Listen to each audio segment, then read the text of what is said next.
Ouça só o que ela disse. Quando a minha avó morreu, que eu continuei na igreja, pra gente que caminha só em casa, é muito difícil. Então, meus pais não eram crentes. Então, eu cheguei na fase da adolescência, 14 anos, aquela fase terrível, né? Aí, eu sou muito sincera com Deus. Olha, eu converso com Deus como se fosse meu amigo. Ele é meu amigo, mas tipo assim mesmo, que não tô conversando com você. Eu cheguei pra ele e disse assim, é o seguinte, eu preciso conversar com o senhor. Por quê? Eu falei, eu tenho 14 anos, entrei na fase da adolescência, tá muito difícil eu caminhar sozinho, eu não consigo. Eu disse, eu preciso que o senhor traga os meus pais pra igreja, porque se o senhor não trouxer meus pais pra igreja, eu vou desviar. Eu disse pra ele, eu fui muito sincera, eu vou desviar, porque eu não tenho força. E aí eu disse assim, Senhor, eu vou fazer uma campanha de oração, eu e o Senhor, desse jeito, eu 14 anos. Todo dia eu vou cantar 3 hinos da harpa e vou orar pro Senhor trazer os meus pais de volta. E eu disse a seguinte frase, que foi essa frase que eu falei pra Deus, que Deus guardou muito bem com ele, que eu disse assim, não importa de que forma você traga, mas eu preciso que o Senhor traga, porque se o Senhor não trouxer, eu vou desviar, e pra eu voltar vai ser muito difícil. Eu disse pra ele, né? E aí comecei a campanha de oração 1 mês sozinho. Quando eu terminei a campanha de oração, outro dia eu fui pra escola e eu passei mal. Comecei a ficar dormente, o corpo inteiro, só de um lado. Só o lado esquerdo, todo dormente. Começava pela pontinha do dedo e ia subindo e irradiando pra minha cabeça.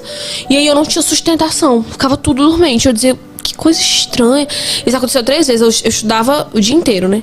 Isso aconteceu 3 vezes. Aí, na terceira, a minha amiga disse assim, tem que ligar pro seu pai, pra você levar você pro médico, porque da terceira foi a mais forte, não parou. E vinha com uma dor insuportável, que ia martelando a minha cabeça, né? Martelando meu corpo inteiro.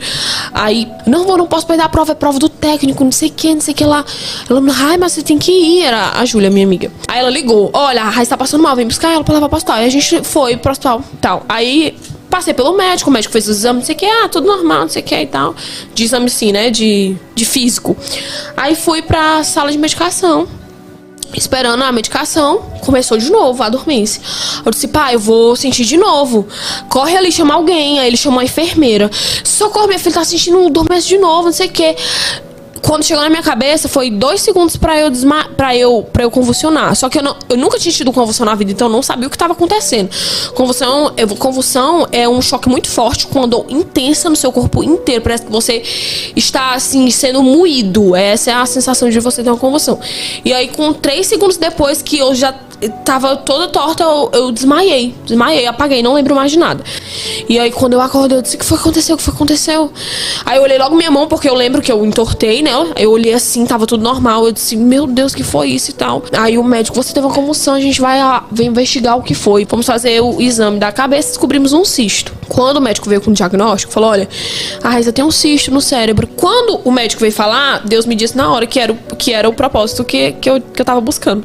Porque eu falei isso, todas as orações eu falava isso de qualquer jeito, de qualquer forma. E quando você pede alguma coisa pra Deus, você tem que segurar nos peitos, porque você pede. Eu falei de qualquer forma. Então Deus trouxe da forma que ele achou melhor de trazer, me colocando no leito, que aí mexe diretamente com meus pais. E aí eu cheguei pra mim e disse assim, mãe, aí você vai tomar 10 comprimidos por dia. Evelyn, eu vivia dopada. Eu não conseguia nem me levantar direito. Dopada, eu tomava 4 comprimidos pra não convulsionar. E ainda assim, teve um dia que eu convulsionei 5 vezes por dia.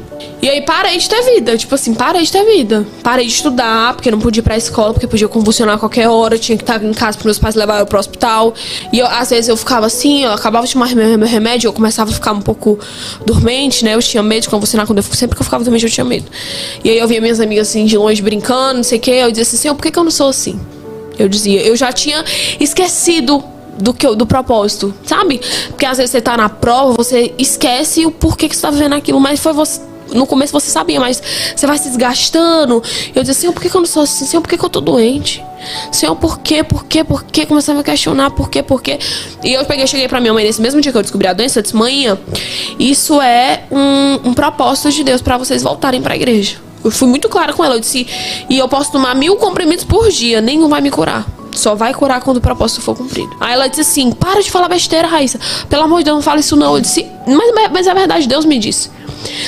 Aí teve um dia que eu já tava assim, tipo assim, tomando os remédios bonitinho. Aí eu tive uma convulsão muito forte, que eu pedi a Deus pra desmaiar e não desmaiei. E eu ouvia minha mãe gritando, calma minha filha, calma minha filha. E eu queria pedir pra ela parar de falar, porque tava piorando. Aí você não consegue falar, mas você ouve tudo e você entende que você está tendo uma convulsão, você entende tudo. Aí eu disse, Senhor, por favor, me faz desmaiar, eu não aguento essa dor. Deus não deixou eu desmaiar. E aí eu fui, meu pai me levando pro hospital, e Deus me disse que era hora de eu pregar pro meu pai, naquela maca. Era por isso que ele tinha me levado ali. Aí eu tava na maca do hospital e Deus disse, agora você vai pregar pra ele.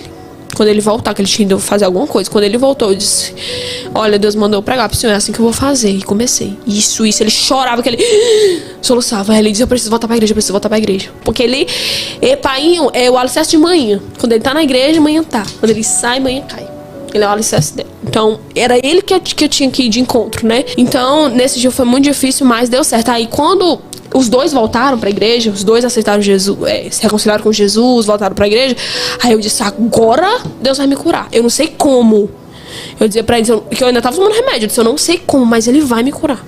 Aí chegou meu pastor e disse assim, vamos fazer uma campanha de oração pela sua vida? De 7 quinta-feiras, a gente canta 7 hinos da harpa e ora. E aí Deus, se fosse assim da vontade de Deus, vai lhe dar a vitória. Eu disse, vamos. Aí me levaram, a gente foi fazer, 7 quinta-feira a gente fez. Fiz na 7ª quinta-feira, na sexta-feira eu fui pra aula. Terminou a campanha, eu já tinha... Evelyn, eu não tinha dúvida que Deus tinha me curado, não. Nenhuma. E às vezes é isso que a gente precisa ter muita fé. Porque fé é você acreditar numa coisa que não tá acontecendo. E eu sabia que eu tava curada. Eu senti dormência no outro dia, sendo que eu tinha terminado um dia antes. Meu braço começou a adormecer, mas na hora Deus me disse que não era a doença, era o próprio inimigo colocando na minha cabeça que eu não tinha sido curado. Por quê? Porque quando você tem muita fé em alguma coisa, você acredita muito em Deus, o inimigo ele sempre vai tentar tirar você do foco. E aí nessa hora eu disse assim, e sempre que eu ficava dormente, não tinha como. Sempre que eu ficava dormente, eu convulsionava. E eu dizia assim, aí eu disse assim, tá repreendido em nome de Jesus, porque a fé que eu estou